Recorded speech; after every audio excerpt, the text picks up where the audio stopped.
Well, welcome into First Take on a Thursday. Thank you so much for hanging with us. Max Kellerman, Molly Karam, Stephen A. Smith in the house. What's up, big boy? Guys. Good to see y'all. How you doing? Good, I'm Everything good. all right? Yes. I'm back from L.A. Yeah, like I told you I would be. Huh? How was it was it? lovely. It was lovely. Our I had a good actor, time. General Hospital. I had a good time. I heard you knocked out everything on your first take, Stephen. Yes, I did. Yes, I did. I did that, got home, and actually got to opportunity to watch one of the great speeches from our very own president. He was spectacular. Owning the room. That was quite a 1-2-3 punch. Michelle, Bill, and then the It president. was special. On consecutive days. You don't No doubt. stop, but you are here, so let's get into it. half, Coming up on the show, rapper, producer, entrepreneur, the one and only Birdman is here. He'll join us at the desk. He has a new show. We'll get into that. Also, what he thinks about Dwayne Wade leaving his Miami Heat. That is coming up a bit later, but we start in New York with the Jets. Ryan Fitzpatrick should be under center week 1. The Jets and Fitzpatrick have ended their contract dispute, agreeing to a 1-year, fully guaranteed $12 million deal, according to our Adam Schefter. Now, when Brandon Marshall heard he had his quarterback back, he tweeted this photo of him, Nick Mangold, Eric Decker, with the caption, "Well-deserved and great move by the Jets. Congrats, bro. Now we need to go win some dang games." Hashtag New York, hashtag Fitzmagic. Fitzpatrick had refused to sign the initial offer of 3 years, $24 million, including a total guarantee of $15 million. So the Jets will now have to create room under the salary cap for Fitz. So they only have $9.1 million in cap space, that according to NFLPA records. Stephen A., did Fitzpatrick get a raw deal? Here's what I'm going to say. I don't think he got a raw deal. He could have got more, but I don't think he got a raw deal. In the end, what this comes down to is very, very simple. You could sit up there. I don't think it's something for him to celebrate. He's not going to have a miserable season or anything like that. But was he worth more than $12 million for this particular season? Yes. Now, I know that a lot of people out there are going to look at him. They're going to look at his career record, which is under 500. They're going to consider him a proverbial backup per se, perennial backup, and he's not somebody that you should look at and say, well, you know what, he should have gotten more than $12 million. He should be satisfied. But what I would say to people is this: the Jets were 4-12 before last season. Last season, they finished 10-6. It's a 6-game improvement. Up until that last regular season game against the Buffalo Bills, in which they lost, had an opportunity to get into the playoffs, Max, and they failed to do so. The bottom line is that Fitzpatrick played lights out football. He passed for nearly 4,000 yards. He completed nearly 60% of his passes. I mean, I'm looking at his numbers right here. 31 touchdowns, 15 interceptions is not great, but 31 touchdowns, 15 interceptions, a QBR of 63, completing 59.6% of his passes, passing for 3,905 yards. What's the problem? When you consider today's NFL economy, when you consider that Jay Cutler's got a $100 million contract and Tony Romo's got a $100 million contract, of course, there are other great ones that we won't even mention them because Fitzpatrick doesn't deserve to be mentioned in the same breath as those guys. But when you look at what he did for the Jets last year, understanding the importance of continuity, the fact that Brandon Marshall and Eric Deckers of the world, people like that, are still there, and you have an opportunity to build upon something that you did last year, particularly with DeBrickshaw Ferguson retiring and what have you. You got Nick Mangold and those boys back. You pretty much have the nucleus of your squad in place. You know, you've got Muhammad Wilkerson that you ended up keeping on board, etc. The Jets' defense is anticipated to be better because Todd Bowles is your head coach, a former defensive coordinator extraordinaire before he arrived with the New York Jets. You don't want to mess this up. So it was good that they kept him. It was more good for the Jets, however, than it is good for Ryan Fitzpatrick. Because if you're Ryan Fitzpatrick, this was a prime opportunity to cash in. And unfortunately, they weren't able to do so. He wasn't able to do so as much as he would have liked. So the Jets came out far bigger winners than Fitzpatrick did in this equation. But I won't call him a loser because $12 million is $12 million for a guy that was considered a journeyman quarterback until we saw what we saw last year. He didn't get a raw deal, Fitzpatrick. A raw deal? No. He's just not that good. I mean, let me start by saying, I preface every time we talk about an athlete on this level, you know, even a college athlete's a tremendous athlete, Division I. If you play in the NFL, in the NBA, in Major League Baseball, NHL, whatever, it goes without saying you are one of the best in the world in an extremely competitive endeavor. You're one of the best in the world, so of course you're great at whatever it is, at whatever sport you're playing. I get it. But we're not talking about that. We're talking about by the standards of the NFL. Fitzpatrick has never been, nor will he ever be, a good quarterback. At best, he's an average-ish quarterback.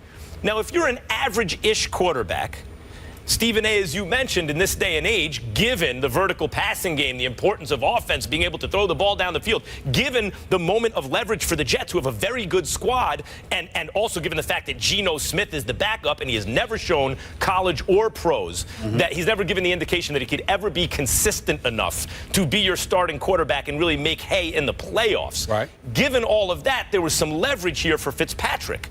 And if he were 26 years old, okay, he wants 3 years, 4 years. He wants to get paid, maybe not like Andrew Luck, of course, but better than he got paid for the year and over more years. Fine. But he will turn 34 years old this season.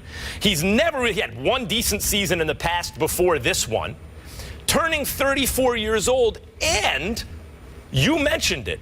He had one game he absolutely had to win against the Bills. Win and you're in. And he lost. So he's a 34-year-old on his best day average NFL quarterback who choked under pressure. I mean, I think some of it with Fitzpatrick is the perception of him is a little bit out of whack because he's Harvard. So people think Harvard, he must be a very smart quarterback. And in fact, to me, he looks like a mistake-prone quarterback, just not compared to Geno Smith. Compared to Geno Smith, Jets fans are like, oh, okay, we got a guy who can make some decisions. We got a guy who can be somewhat consistent throughout the year. But given his age, 1 year, $12 million, that sounds right to me. Well, it doesn't sound right to me because I'm thinking about production. I'm thinking about what the market demands. I'm thinking about your situation, all about history. If I have Geno Smith as my alternative, I'm going to prioritize re-signing Ryan Fitzpatrick. That's point number one. No disrespect, Geno Smith, but damn it, get it together because you haven't looked that great. And then to come in the last season, before the season even began, to really ruin your season and potentially your career because you get knocked in your jaw because you decide to get in the face and talk smack to a 250-pound linebacker you owe money to. That is the epitome of stupidity. So let's be clear. Well, actually, I shouldn't say that because nobody usurps the stupidity of Alden Smith if he is guilty of being that Alden Smith that was in that video just the other day that we talked about. If that was him, that would usurp that level of stupidity. But outside of that, I'll give it to Geno. Then we go into the marketplace. Let me revisit that. And we will be talking about this throughout the day because we're going to get into Kirk Cousins a little bit later with the Redskins. Let's look at this, Max Kellerman. Kirk Cousins, 1 year. $19.95 million. $19.953. That's what he's scheduled to make this season. Ryan Tannehill. When's the last time the Miami Dolphins have been in the playoffs? I don't recall. I'll have to look it up because that's how long it's been since the Miami Dolphins have been in the playoffs. I don't even remember. But Ryan Tannehill is getting paid $19.2 million, okay? Let's look at Colin Kaepernick. He was on the mend. He was hurt. Wasn't himself. Did go to a Super Bowl. Can't knock that, okay? But clearly the last year or so in San Francisco. I know you're not comparing Fitzpatrick to Kaepernick. I am comparing Fitzpatrick to Kaepernick based off of last year because we are living in a world where it's all about what have you done for me lately. Not to bring up Janet Jackson, but it's appropriate. But here on the planet Earth, if here on the planet Earth, Fitzpatrick's not Kaepernick. Well, here on the planet Earth, Colin Kaepernick's got a lot to prove, and we don't even know if he'll have a starting job next year, whereas Ryan Fitzpatrick is fresh off a season where he threw for nearly 4,000 yards, 31 touchdowns, and is playing for a coach in Todd Bowles who clearly knows what he's doing on one side of the football, and McCagnon and him together are collaborating to bring the right personnel to the New York Jets. So I can see comparing the situations because of the situation that Ryan Fitzpatrick presently finds himself in. If it were not for last year, you would absolutely be right. But taking into account last season, I'm not going to dismiss that. Jay Cutler, 18.1. You know, I'm almost tempted to walk off this damn set right now when I hear that number. Jay Cutler at $18.1 million. I mean, the only time, I'm going to say this again. I'm going to say it again from audience here. I've seen Jay Cutler smile once. And that was when he was signing his contract. It was almost like he was laughing at the Bears in the city of Chicago, okay? Which should have barricades up to ban his leaderless self from being the face of that franchise. Don't get me started with old Jay Cutler, okay? So we've got that going on. And then, oh, by the way, Brock Osweiler, 7 starts, 5-2. He's at $18 million. I understand the situation. I understand everything that you can say because, you know, he coming from the Super Bowl champions. He fielded admirably when Peyton Manning went down. I get all that. All I'm trying to say is this. You, of all people, being the capitalist that you are, you almost put me to shame being the capitalist that you are.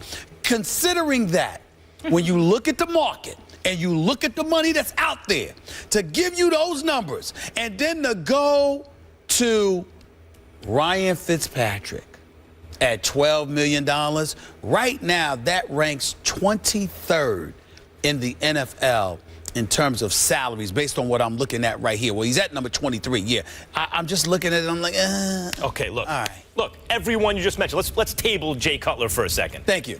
Let's table him for a second because he quit on his team in the NFC Championship game, but he's certainly more talented than Fitzpatrick. And he's had a better career than Fitzpatrick. Fitzpatrick really hadn't done anything in his career. And what has Jay Cutler done? 2 decent seasons. And what has Jay Cutler At least done? Jay Cutler has had a couple of seasons where during the regular season, he's been pretty good. Fitzpatrick had a chance to go to the postseason, and as soon as the pressure was on, choked. But everyone else you mentioned, including Tannehill, including Kaepernick, who else did you just mention? You don't count it against Jay Cutler that he was riding a bicycle on the NFC Championship game on the sideline. What did I start by saying? I said he quit in the championship. But he didn't even have the decency to fake an injury or something. He was riding a bicycle. He was riding a bicycle. He became Lance Armstrong for crying out loud. Let's table Jay Cutler. All right. Everyone I'm just else saying. Outside of Jay Cutler, yes. Everyone else you mentioned is a younger quarterback, is a quarterback where teams have reason to believe they have at least as many good years ahead of them as behind them. Now, let's look at the marketplace. You're talking about what the marketplace will bear. There's a reason that Fitzpatrick is getting a 1-year, $12 million contract. There were teams that could have used a quarterback. Where were the offers? The rest of the league saw, because in the NFL, it's a hard cap league. No leverage. The most important thing you can do as a GM is properly price talent. That goes for draft picks. You have to be able to properly evaluate and price talent. And the league looked at Fitzpatrick and what he wanted. He wanted length of contract and a decent guarantee. And there were no takers in the NFL. The marketplace said nope. And you know how ruthless the NFL is. So the Jets are sitting there going, all right, here's 1 year. But Max Kellerman, here's where your argument goes out the window, because you're talking years. I'm talking numbers, even if it's just for 1 year. And what I'm saying to you is that even though you have to take into account how much money the Jets have available, and we all understand it was a bit dicey for them right now, because it's dicey for them now that they agreed to give him the $12 million.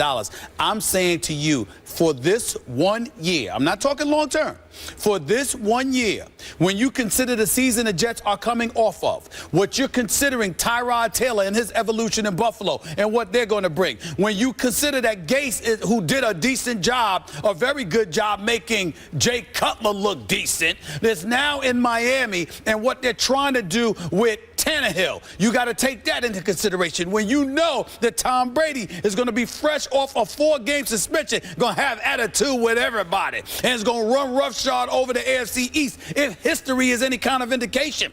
If you've got all of that going on, you're the New York Jets. You can't disrupt this apple cart. See, this is the thing that annoys me about the Jets. And even though I love me some Todd Bowles and the crew, this is what gets on my nerve with them, meaning the brand that is the New York Jets. It has been 5 years since they've made the playoffs. 5. Rex Ryan didn't make it his last 4, and Todd Bowles didn't make it last year despite a 10-6 record. And you got to the final game of the regular season, and you came up short, largely due in part to Ryan Fitzpatrick and a couple of other dudes.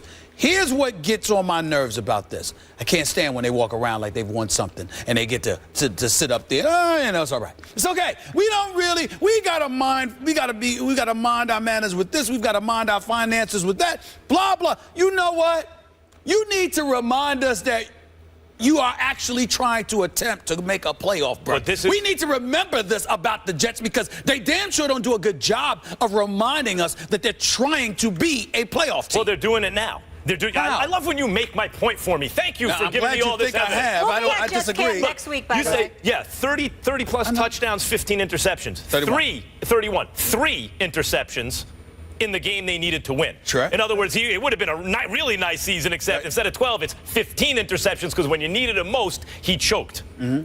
One of them was a late, Okay. Too legitimate. Still, you're talking about how much leverage. Essentially, everything you said about Fitzpatrick vis-a-vis the Jets is how much leverage he had with the team, given the moment, given the squad they have, given the opportunity in the division right now, given who's his backup. He has all this leverage. So the fact that he wound up with only $12 million, because you're saying the real problem is the number he got for this year. Forget about age. We're not talking about huge guarantee. The number he got for this year.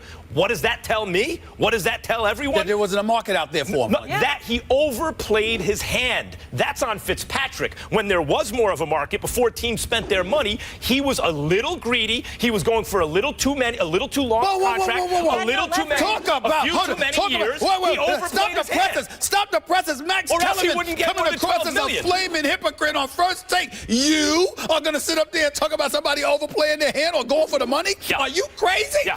Of course you're going to go for. I'm going to go for. We're capitalists and proud of it. So go what do you get do? it. So, What do you, so go get it. You try to get it. And what happens? And what happens when you overplay your hand? You get less than you would have otherwise got. The proof is in the pudding. Well, it's not always that you get less than what you would have gotten. This time you get less than what you coveted. There's a difference. If you're Ryan Fitzpatrick, you're trying to tell me he's not justified for asking for more? No, I'm not telling you that. He is justified for I'm telling you more. this. According to you, did he get enough money this year or I don't believe he did. Therefore, he overplayed his hand. Well, remember, Your Honor, I rest my case. No. Remember, the Jets at one time were talking $8-9 million. The initial reports that came out talked about how they weren't going to budge from that number. So getting the $12 million was actually better than what folks had reported he would have gotten months ago had he agreed to that deal. But it would have been over multiple years. His guarantee would have been Not necessarily. They were talking 1 year at the time. I'm sorry, I rested my case. I can't say anything else. I have a quick follow-up before we go to break here. So outside of New England with Miami, Buffalo, Jets, who's most likely to go to the playoffs? Miami, Buffalo, and between Miami, Buffalo, and New York? The AFC East, who's most likely to go to the playoffs? Tell me someone who really knows the answer to that question. I think I do. The Bills? I think I do. The Bills. Yeah? I think I do the Bills because, The Bills. but it's not because of Rex Ryan. Because Rex Ryan has something to show me. I haven't been satisfied. I think Rex Ryan has made more he's had more success making headlines than actually on a football field. And I respect him as a coach, as a defensive mind, but last year was a very, very bad year for Rex Ryan in this respect. He usually was known for being a stout defensive, not a brilliant defensive mind who didn't have an offense. Tyrod Taylor came out of nowhere and put the football world on notice that this dude is no joke. You combine that with LaShawn McCoy. You combine that with Sammy Watkins, who you should have got the damn ball to earlier than you were getting him the ball. And Rex Ryan, if your defense shows up, the Bills could have been better. So as far as I'm concerned, Rex Ryan is on the clock right now. I totally agree. If you take aim at Belichick and you state that going into the season and everything, there's only so many times you can play that card and always come up short before you turn into a joke. So even with Fitz, the Jets aren't necessarily a playoff team.